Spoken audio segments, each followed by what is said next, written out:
Welcome back to Media Week. Let's take a look now at the ratings for week 11, starting with free to air. And James, My Kitchen Rules once again dominating. Yeah, look, absolutely. Just easily the most watched show on TV still, you know, in its 5th season, doing fantastic business. Beating the block. We can see, if we turn the page, you can see the block sort of dominates the rest of it. Sure, yeah, look, and these figure two interesting ones in their 2 9 dramas, Love Child and Fat Tony and Co. These numbers, look, they're really getting pushed high by the consolidated data. So people are recording these shows, watching it in the next 7 days, which is really helping build their audiences. No surprise. So they're performing very well. Yeah, no surprise, 9 and 7 dominating. All right, let's take a look at subscription TV now.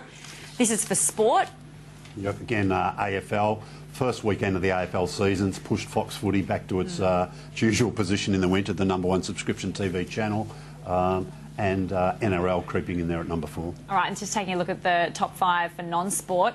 Real Housewives, still in there. Yeah, still doing very well. Lifestyle, 2 shows in the top 5, and Top Gear on BBC Knowledge, just coming to the end of the latest season, but yeah, the fans know where to find it. All right, speaking of subscription television, Foxtel's updated its Foxtel Guide app for iOS and Android devices. Can you talk us through? Yeah, look, it's a great little device. If you get Foxtel, you program it there. You can, get your own schedule happening. Lots of information, and they've added social media features. They've sort of done a partnership deal with Zbox, which is probably one of the more successful of the sort of second screen applications, if you like. So people sit there with their tablet or their smartphone, and they can sort of interact. They can tweet, post stuff to Facebook, all within that one app. So it's another reason, sort of hooks you into that Foxtel experience. Yeah, doing a lot at the moment. They like.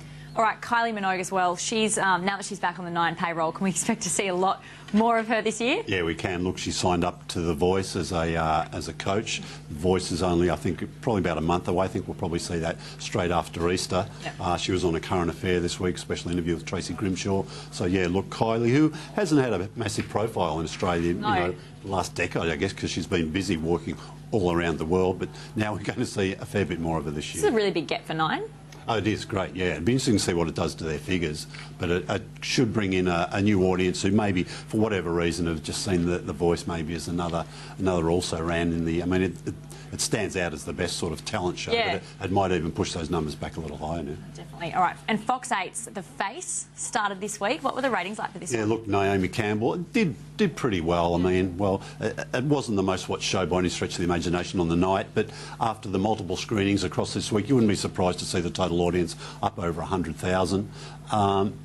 Foxtel might have expected something a little stronger, but the word of mouth's been pretty big this week. Everybody's been talking about some of the interaction between the host and her colleagues, the other sort of judges, if you like. So, yeah, there could be a lot of people tuning in to find out what all the fuss is about. Definitely. All right, well, that is all we have time for on this edition of Media Week. A big thank you, of course, to co-host, editor and publisher of Media Week, James Manning. From the team here, thanks for your company.